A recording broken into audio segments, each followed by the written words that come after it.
زنانو ځان له د الله سره سودا وکړئ، د الله سره سودا وکړئ. د دنیا سوداګانې پرېږدئ. بیبي اسیه دا د فرعون ښځه وکړه. فرعون ورته وی زه اوچت رب یم. بیبي اسیه ورته وی زه خو تا ته رب نه وم، زه خو تا ته رب نه وم، رب زما یو رب دی چې هغه رب دی، تا ته رب نه وم. خلق وی فرعون د خدای توب دعوه کړې وه، نو کور کې بیبي ورته خدای نه وي، نه دا خدای شه چې ښځه خدای توب نه مني، نه دا څه خدای توب. اول خو په ښځه یې ومنه که نه چې ښځه د سړي خدای توب نه مني، نو دا رب اعلی ښځه یې نه مني.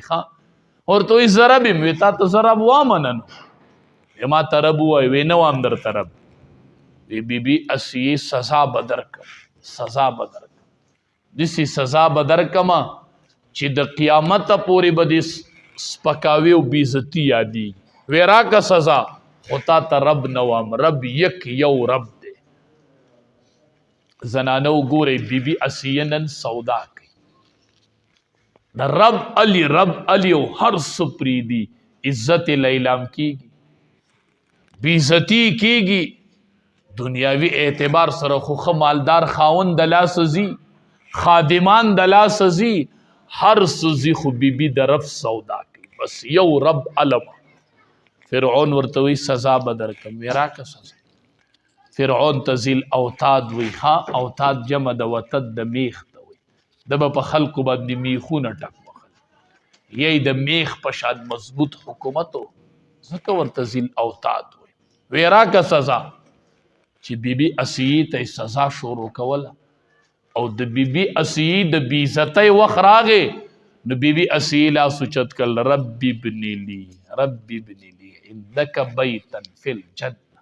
خدایا نن زما د عزت سودا کېږي، خدایا ماله په جنت کې د ځان خواته یو کور راکې، یو کور راکې، بس دنیا زما لاړله، ما ټوله دنیا قربان کړه، خو یا الله یو کور دنه د ځان سره خواته غواړم، الله یو کور په جنت کې راکې، بس په جنت کې یو کور راکې. نو فرعون بیبي اسیې ته وی زه تاله سزا در کوم، بېعزتي دې کوم، او الله ول داسې عزت ورکو چې هغه دعای الله د قرآن عیسه وګرځول. حافظ قرآن چې تلاوت کوي د بیبي اسیې دعا بلولي، رب العالمین جبریل امین ته وایي بیبي اسیې دعا وکړله، ما واورېدله. زنانو دعا دا وه، وی یا الله په جنت کې د ځان خواته یو کور راکې، دنیا لاړه، عزت مې لیلام کېږي، رب تا علما.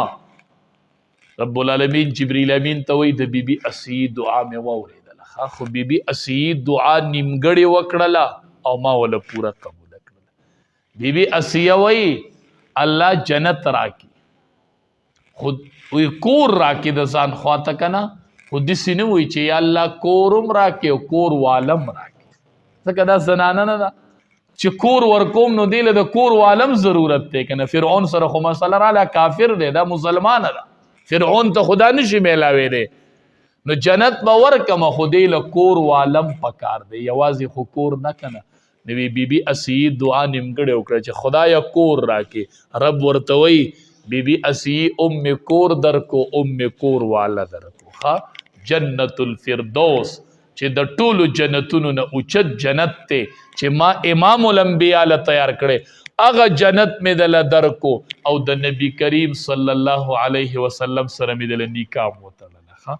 ام کور والا، ام کور والا والا. بیبي اسیې چې د فرعون نه لاس ووینځل، رب یې واغستو، رب ورله د انبیاو سردار ورکو. بیبي خدیجې رضی الله تعالی عنها ته نبی علیه السلام به وی په ژوندانه وی زما دوه بیبیانې ګورې نورې دي، ښه په جنت کې دي. وی ستا خو ړومبی بیبي زه یم، نه که نه دوه نورې شته دی. وی کمې دي؟ وی یوه بیبي مریم ده او یوه بیبي اسیه ده، د هغې نکاح الله ما سره تړلی ده، هغې نکاح الله ما سره تړلی. دا جنت کې زما بیبیانې دي، الله یې نکاح ما سره تړلی ده. نو زنانو بیبي اسیې چې سودا وکړله، نو الله جنت هم ورکه، او په جنت کې به بیبي اسیه د نبی کریم صلی الله علیه وسلم تبریخه د بیبي عایشې رضی الله تعالی عنها او د بیبي خدیجې رضی الله تعالی عنها پیرسته وختل. د مؤمنانو مور ته الله جوړه کړله دی چې کله د رب سره سودا وکړه د اخرت سوداګانې وکړو د اخرت زنانو ته قرآن وښی